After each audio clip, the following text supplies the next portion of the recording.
Cette semaine, nous avons le plaisir de recevoir Thierry Bedos, qui est directeur général de SaaS France. Thierry Bedos, bonjour. Bonjour. Bien, comme vous savez, avant de parler directement de SaaS, il y a une question qu'on pose à tous nos intervenants, qui est de savoir quelle est l'actualité de la semaine passée qui a retenu son attention. Alors, ça peut être la semaine passée ou une actualité qui va venir. Qu'est-ce qui, pour vous, ces derniers temps, a retenu plus particulièrement votre attention ? Alors c'est une actualité, c'est un événement qui va intervenir prochainement, qui se passe à Barcelone, que tout le monde connaît, c'est le Mobile Congress. Qu'on va suivre. Effectivement, événement auquel SaaS va participer. Et, donc j'ai lu effectivement récemment 2-3 articles autour de la 5G. Donc la 5G en fait c'est le nouveau réseau, c'est le réseau du futur, c'est l'Internet du futur. On connaît la 3G, la 4G. Donc la 5G arrive a priori dans les années 2019-2020, donc c'est imminent. Et la 5G sera 1000 fois plus puissante que la 4G actuellement. Et la 5G va permettre de faire cohabiter, entre guillemets, le fixe et le mobile. Et l'apport de la 5G au niveau mondial, d'après la plupart des analystes, c'est 12 000 milliards de dollars de business dans les 20 prochaines années. Et l'apport de la 5G, c'est la création à peu près de 22 millions d'emplois, donc 400 000 en France. Donc c'est des chiffres colossaux. Mais les chiffres s'expliquent parce qu'en fait, pourquoi la 5G ? Parce qu'aujourd'hui, on a une explosion du cloud, donc nécessité de transporter des données de manière beaucoup plus rapide et en plus grand nombre, explosion du big data, et explosion à venir, ça c'est exponentiel, de l'Internet des objets. Donc ça, c'est des chiffres qui m'ont quelque peu marqué, mais qui sont tout à fait, je dirais, légitimes et compréhensibles, parce que le marché va vers ça. On est de plus en plus connecté, on parle de l'entreprise connectée, hyper connectée, ultra connectée, le consommateur est hyper connecté, donc on a besoin de réseaux beaucoup plus puissants et beaucoup plus performants. Alors on va parler de SaaS en détail bien entendu, mais est-ce que pour vous, pour un éditeur comme vous, la stratégie mobile est vraiment au cœur de votre stratégie plus générale, ou est-ce que c'est quelque chose que vous avez greffé oui. En fait, le mobile, c'est une source d'information comme une autre, hein, puisqu'on analyse de la donnée. Donc, que la donnée vienne d'un smartphone, d'une tablette ou d'un capteur, c'est la source qui nous intéresse, c'est la donnée qui nous intéresse, quelle que soit la provenance. Et dans le développement de vos solutions, dont on va parler, le mobile est aussi un des moyens d'utilisation. C'est-à-dire qu'il y a eu le PC, il y a eu les tablettes, et il y a le mobile. Je veux dire, il y a des applications qui sont spécifiquement... Vous pouvez utiliser ça sur des PC, sur des tablettes, sur des smartphones, sur différentes devices, ouais, bien sûr. Alors, SaaS, tout le monde connaît, mais je ne suis pas sûr que tout le monde sache vraiment ce que l'acronyme SaaS veut dire. Donc, on va le dire pour nos auditeurs, c'est Statistical Analysis System. Et donc, dans cet acronyme, il y a le mot qui est essentiel, qui est statistical. Donc, ça, c'est un éditeur créé dans les années 80, une stabilité assez extraordinaire parce que les fondateurs sont toujours aux commandes de l'entreprise. Aujourd'hui, c'est 14 000 salariés, 3 milliards, un peu plus de 3 milliards de chiffre d'affaires. Donc ça, c'est une présentation un peu rapide de l'entreprise. Est-ce que vous pourriez nous expliquer un petit peu plus qui vous êtes et ce que vous faites aujourd'hui ? Alors, bonjour et merci de me recevoir. Donc effectivement, nous sommes une société quelque peu atypique. Une des raisons, c'est que nous sommes une société qui n'est pas cotée en bourse. Donc notre siège est à Cary, c'est la côte est des États-Unis. Effectivement, 14 000 salariés, un peu plus de 3 milliards de chiffre d'affaires. Et nous travaillons la donnée depuis 40 ans. Donc le métier de ça, c'est quoi ? C'est d'analyser, de valoriser la donnée depuis 40 ans. La donnée étant au cœur de la transformation numérique des entreprises. Donc voilà le métier de SaaS, c'est le savoir-faire de SaaS. Alors, au départ, quand on regarde cet acronyme SaaS, donc il y a le mot statistique qui est très important, et puis il y a analysis. Et donc de analysis, aujourd'hui, on parle beaucoup de analytics et de big data. Et donc la question qu'on est amené, je dirais assez naturellement à se poser, c'est est-ce que finalement pour vous, le big data, c'est un nouveau domaine, un nouveau secteur dans lequel vous allez évoluer ? Est-ce que au contraire, c'est complémentaire à ce que vous faites ? Ou est-ce que finalement, un peu comme M. Jourdain faisait de la prose, vous faisiez du big data avant même qu'on ne parle de big data, si on peut dire ? Ben, je vais reprendre ce que vous disiez, venez de dire à la minute. Effectivement, nous faisions du big data avant que l'on ne parle du big data, parce que comme je le disais précédemment, on fait de la donnée, on analyse de la donnée depuis plus de 40 ans, quoi. Et donc nous sommes aujourd'hui sur des sujets big data qui concernent tout type d'entreprise et tout secteur d'entreprise. Sauf que depuis, quand vous avez démarré, les études statistiques, les statistiques, les analyses statistiques que vous faisiez se penchaient principalement sur des données structurées, donc c'était plutôt du numérique. Et aujourd'hui, on est passé dans une ère où les données sont totalement, je veux dire, c'est un peu de tout. C'est de la vidéo, c'est du texte, c'est un peu, rapidement, un peu n'importe quoi. Est-ce que finalement les méthodes que vous avez développées peuvent être utilisées pour analyser ce type de données avec des volumétries qui n'ont plus rien à voir, ou est-ce qu'il faut vous connecter à des nouveaux logiciels, ou est-ce que vous faites évoluer vos propres logiciels pour passer à cette nouvelle problématique? Nous avons fait évoluer nos propres logiciels, nos propres plateformes. Effectivement, vous parliez des données structurées qui sont plutôt inhérentes et intrinsèques à l'entreprise. Et aujourd'hui, de plus en plus, dans le big data, on analyse ce qu'on appelle les données non structurées, qui sont notamment issues des smartphones, des tablettes, des réseaux sociaux. Et à ce sujet, on mène pas mal de projets. J'ai envie de vous donner un exemple que nous réalisons avec Lenovo, constructeur bien connu. En fait, pour Lenovo, depuis 2 ans, on mène un projet big data où on analyse effectivement ces fameuses données structurées et non structurées pour prendre en compte le ressenti, la perception des usagers, des consommateurs. Et la finalité, l'objectif pour Lenovo, effectivement, c'est d'améliorer la satisfaction des clients, mais d'améliorer également les produits et de faire en sorte que les produits répondent mieux aux aspirations des usagers. Donc voilà typiquement un exemple d'un projet Big Data au sein d'une grande entreprise avec une finalité business. Donc il y a pléthore de sujets qu'on pourrait décliner également. Donc pour vous, parce que dans votre portefeuille de produits, vous avez par exemple un produit qui fait une intégration avec Hadoop. Donc est-ce que ça donne l'idée que finalement il y a un monde nouveau qui est spécifique au big data avec lequel vous êtes en train de vous connecter, ou est-ce que vous allez aussi développer vos propres méthodes pour investir ce monde-là? On développe nos propres méthodes, mais effectivement, on intègre dans l'écosystème SaaS effectivement des acteurs qui sont reconnus par le marché, notamment Hadoop. Et ça nous permet effectivement de proposer à nos clients des plateformes qui nous permettent d'analyser des quantités considérables de données en temps réel, quoi. Un deuxième exemple que j'ai envie de vous donner, qui concerne le marché français, c'est un projet que nous menons avec la SNCF, Gare & Connexion, qui concerne les usagers et qui consiste à effectivement analyser ces fameuses données issues des smartphones, des capteurs que la SNCF est en train de déployer, pour inventer avec SNCF des nouveaux services et la gare du futur. Voilà typiquement un sujet Big Data et un projet Big Data que l'on mène avec un grand compte français, quoi.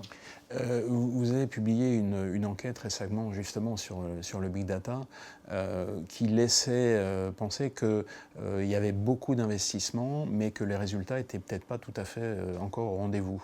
Est-ce que vous confirmez ça ou est-ce que finalement vous, avec votre approche qui est beaucoup plus ancienne que cette dernière génération du Big Data, est-ce qu'avec je dirais la connexion des deux, on arrive à avoir des projets qui eux ont des résultats un peu plus... C'est une bonne question, effectivement, parce que Big Data, c'est quelque peu générique. Il faut revenir un petit peu à la genèse, en fait. Quand vous menez un projet avec un client, quelle est la finalité du projet, quel est le bénéfice, quel est le service que vous allez rendre à votre client? Parce que le Big Data, vous pouvez le décliner sur la connaissance client, vous pouvez le décliner sur la gestion de la fraude, du blanchiment d'argent, etc.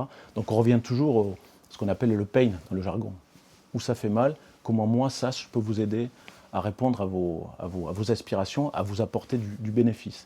Donc c'est une approche basée sur la valeur et effectivement, on travaille avec nos clients sur des sujets qui vont leur permettre d'être plus performants, d'améliorer la satisfaction de leurs clients, la qualité de leurs produits, d'améliorer leur process interne, parce qu'effectivement la transformation numérique, le big data, c'est pas uniquement développer des nouveaux marchés, c'est aussi améliorer les process existants dans le domaine de la supply chain, du stock, de la production, de la chaîne de production, avec des objets connectés qui permettent effectivement de garantir la continuité de service. Donc il y a plein de déclinaisons du big data. Mais revenons effectivement aux besoins clients.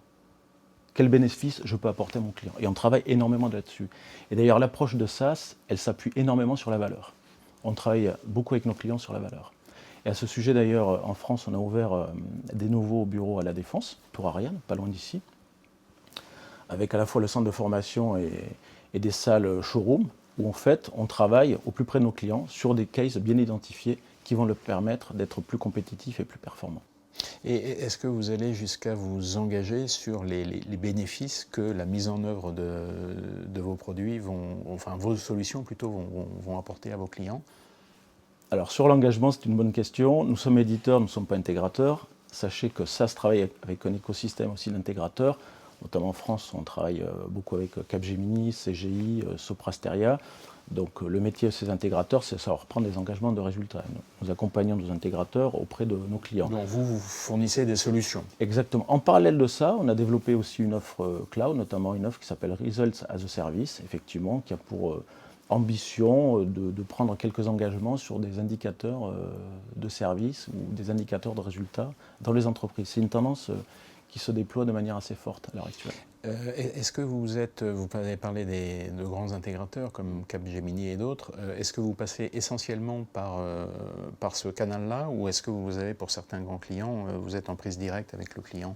Alors nous sommes en prise directe avec les clients puisque nous adressons principalement les moyens et les grands comptes. Par contre, dès que l'on identifie un projet important, structurant pour un client, on s'associe avec un partenaire. Alors ça peut être un grand partenaire, ça peut être un partenaire de taille moyenne, ça dépend en fait le scope du projet. Si c'est un projet national, multinational, ça dépend aussi le scope fonctionnel du projet, quoi.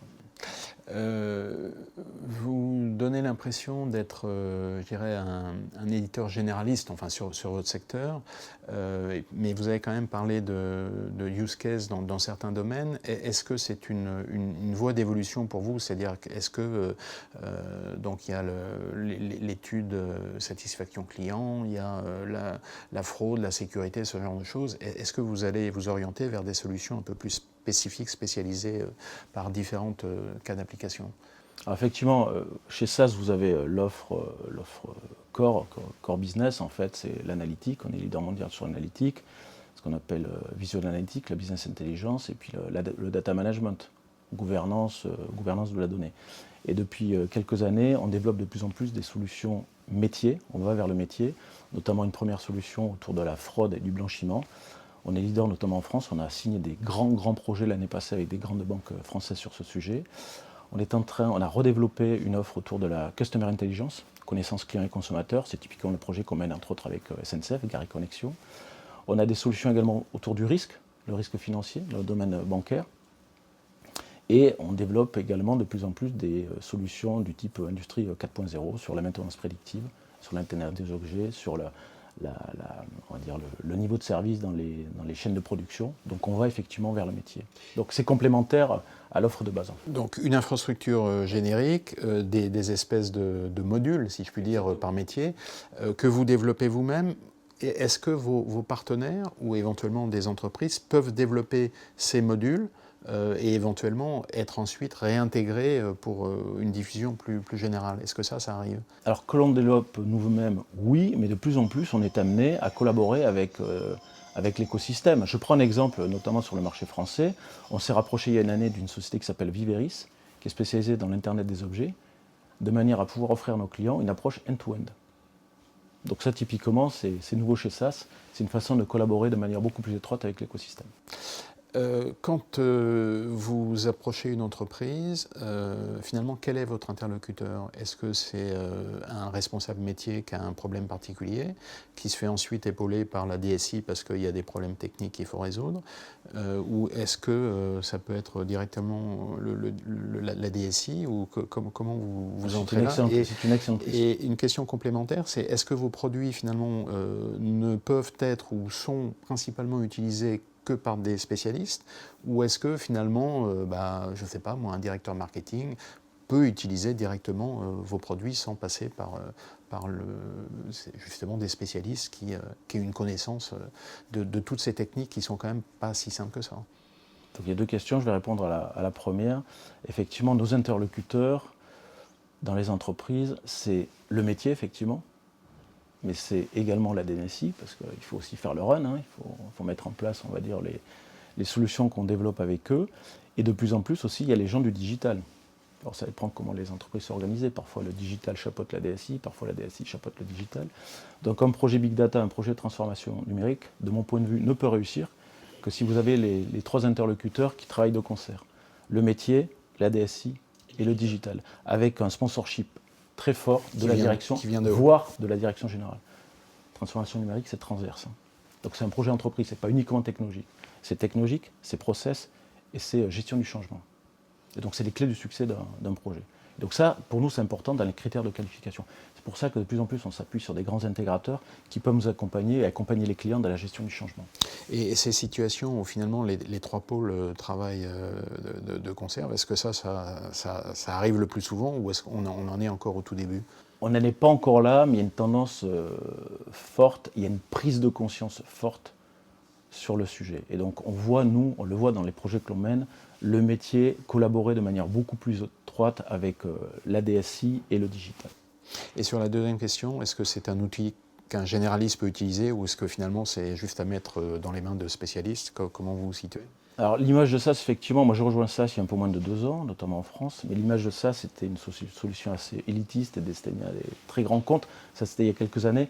C'est vrai que l'analytique est en train de se démocratiser. L'analytique aujourd'hui touche toute taille d'entreprise, les grands comptes, mais les moyens et les petits comptes. Et effectivement, aujourd'hui, on a développé des solutions, notamment Visual Analytics, qui sont des solutions qui permettent d'être, on va dire, utilisées par le plus grand nombre, quoi. Il y a une vraie démocratisation de l'analytique et de l'utilisation de SaaS au sein des entreprises. Et est-ce que cette utilisation-là nécessite malgré tout le soutien de gens qui comprennent un peu finalement ce qu'il y a dans le moteur ou est-ce qu'on peut... Ça dépend des sujets qu'on adresse. Ça dépend des sujets qu'on adresse. Ok, très bien. Écoutez, Thierry Bedos, merci beaucoup. Merci à vous. Eh bien, merci à vous, merci à Thierry Bedos, merci à vous Guy pour cette synthèse et cette analyse. Je vous propose qu'on se retrouve la semaine prochaine pour une nouvelle édition d'Informatique News Hebdo.